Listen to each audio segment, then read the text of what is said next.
Terima kasih Pak Komar sudah meluangkan waktu untuk kita berdiskusi sebelum observasi. Hari ini saya ingin kita bersama-sama merancang fokus observasi agar bisa saling belajar, bukan hanya menilai bagaimana perasaan Bapak sebelum pembelajaran ini. Terima kasih juga Bu Yuni. Wah, jujur agak deg-degan, tapi juga semangat karena saya ingin mencoba pendekatan yang lebih aktif untuk siswa. Wah, itu wajar sekali Pak Komarudin. Mari kita jadikan kesempatan ini sebagai ruang kolaborasi agar pembelajaran lebih bermakna bagi siswa.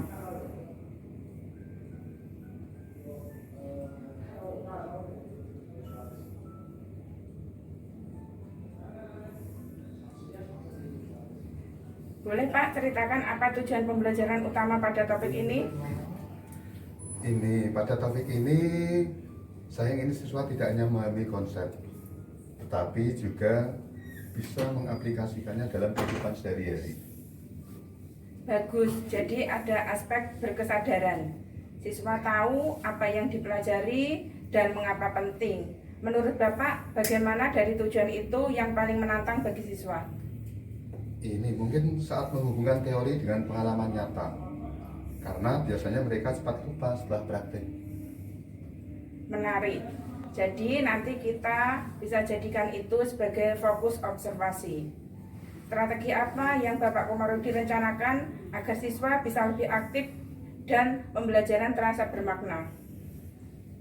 Ini Bu, saya punya rencana menggunakan diskusi kelompok kecil. Jadi nanti setiap kelompok akan merancang solusi sederhana dari masalah sehari-hari, lalu merepresentasikannya. Ide yang sangat baik Pak Komarudin. Apakah siswa juga diberi ruang untuk merefleksikan prosesnya? Sayangnya belum terlalu terstruktur sih. Tapi saya biasanya menutup dengan tanya jawab. Bagaimana kalau kita kembangkan sedikit Pak? Misalnya setelah presentasi, setiap kelompok menuliskan satu hal yang mereka pahami dan satu hal yang masih membingungkan. Itu bisa membantu siswa merefleksikan sekaligus memberikan Bapak data untuk perbaikan. Wah, itu ide bagus itu. Saya bisa menyiapkan lembar refleksi singkat untuk mereka. Baik, jadi kesimpulannya untuk observasi nanti kita sepakati fokusnya. Yang pertama, bagaimana siswa terlihat aktif dalam diskusi kelompok. Kemudian yang kedua, nanti saya akan mengamati bagaimana siswa menghubungkan teori dengan kehidupan sehari-hari. Kemudian dilanjutkan pengamatan selanjutnya, yaitu bagaimana siswa melakukan refleksi di akhir pembelajaran. Wah, itu sangat sesuai itu. Saya juga ingin mendapat masukan tentang cara memandu refleksi supaya lebih menggembirakan bagi siswa. Bagus sekali Pak. Nanti saat pasca observasi kita bahas bersama, termasuk praktek baik yang muncul. Terima kasih Pak, saya senang kita bisa menyusun ini bersama. Harapan saya pada saat observasi nanti bukan hanya menambah data, tetapi juga jadi pengalaman belajar yang menggembirakan buat Bapak Komarudin sendiri maupun buat siswa. Saya juga senang, semoga pelaksanaannya nanti berjalan lancar. Terima kasih atas kolaborasinya.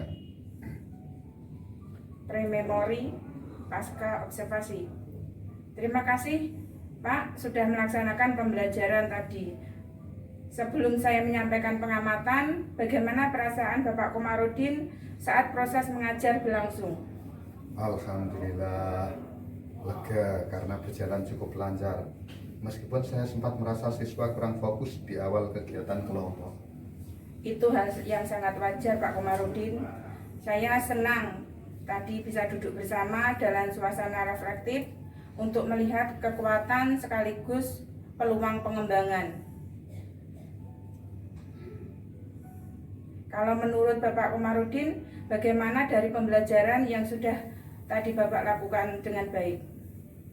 Tadi saya rasa diskusi kelompok berjalan cukup aktif. Siswa terlihat saling berbagi ide dan antusias membuat poster. Ya, saya setuju Pak. Tadi saya juga sempat mencatat bahwa siswa tampak antusias ketika membuat poster jaring-jaring makanan. Bagaimana menurut Bapak? Masih perlu ada yang ditingkatkan lagi? Sepertinya saat diskusi kelas setelah presentasi, Saya lihat beberapa siswa masih bingung membedakan rantai makanan dan jaring-jaring makanan. Saya sangat setuju dengan apa yang Bapak sampaikan. Itu juga yang saya amati. Menurut Bapak, apakah faktor yang mempengaruhi hal tersebut bisa terjadi? Ini menurut saya mungkin karena saya kurang berikan contoh visual tambahan, jadi masih abstrak bagi mereka. Baik sekali yang Bapak sampaikan.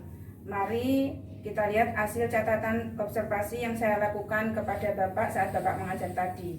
Yang pertama, 5 kelompok dan 4 kelompok terlihat aktif berdiskusi, dengan 3 dan 4 siswa terlihat dominan. Yang kedua, tadi saya memperhatikan siswa paling antusias ketika diminta menggambar poster, terlihat tersenyum dan diskusinya seru. Namun pada saat sesi tanya jawab, saya melihat sekitar separuh siswa itu masih bingung Bapak membedakan konsep rantai makanan dan jaring-jaring makanan. Tadi saya juga melihat kekuatan pada saat Bapak melakukan pembelajaran. Yang pertama yaitu Bapak sudah bisa menciptakan suasana menggembirakan lewat kegiatan kreatif, yaitu kegiatan membuat poster. Kemudian saya juga melihat kekuatan yang kedua, bagaimana Bapak bisa melibatkan siswa aktif sehingga banyak yang bisa berani berbicara. Untuk pengembangan mungkin bisa ditambahkan alat bantu visualnya Bapak untuk pembelajaran selanjutnya yang lebih terstruktur, misalnya dengan diagram contoh jaring-jaring makanan yang sederhana. Sebagai pembanding sebelum siswa membuat versinya sendiri. Betul itu. Saya juga merasa mereka butuh contoh konkret dulu. Saya akan mencoba menambahkan diagram awal sebelum kegiatan. Ide yang bagus sekali Pak Komarudin. Selain itu, saya sarankan untuk Bapak nanti membuat lembar refleksi singkat di akhir agar siswa bisa menuliskan apa yang sudah mereka pahami dan apa yang masih membingungkan.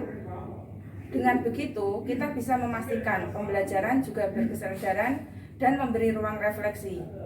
Wah iya, saya belum melakukannya, tapi saya akan coba minggu depan. Bagus sekali Bapak. Kalau begitu, bagaimana kalau kita sepakati rencana perbaikan untuk pertemuan berikutnya? Boleh, saya bisa menyiapkan diagram contoh sederhana, lalu tetap memberi kesempatan siswa membuat poster kelompok. Baik, saya bisa membantu membuatkan contoh rubrik penilaian sederhana untuk poster siswa. Dengan begitu, siswa tahu kriteria yang baru dicapai. Dan Bapak juga lebih mudah untuk menilainya. Wah, itu sangat membantu. Saya kadang bingung menilai poster karena kriterianya belum jelas. Selain itu, saya siap hadir kembali di kelas minggu depan. Mungkin kita bisa co-teaching di awal untuk memberikan contoh bagaimana membimbing refleksi untuk siswa. Wah, luar biasa. Saya tentu senang sekali kalau Ibu bisa mendampingi. Terima kasih Pak Komarudin atas keterbukaan yang Bapak sampaikan pada observasi kali ini. Saya merasa bangga dengan semangat Bapak untuk terus berinovasi. Semoga tindak lanjut yang kita sepakati bisa membuat pembelajaran semakin bermakna dan menyenangkan bagi siswa. Wah, terima kasih juga atas masukan dan dukungannya. Saya merasa lebih percaya diri untuk mencoba langkah baru minggu depan. Sama-sama Pak, mari kita terus belajar bersama. Saya akan siapkan rubrik dan minggu depan kita evaluasi lagi setelah mencoba strategi baru. Oke. Terima kasih Pak. Ya, sama-sama.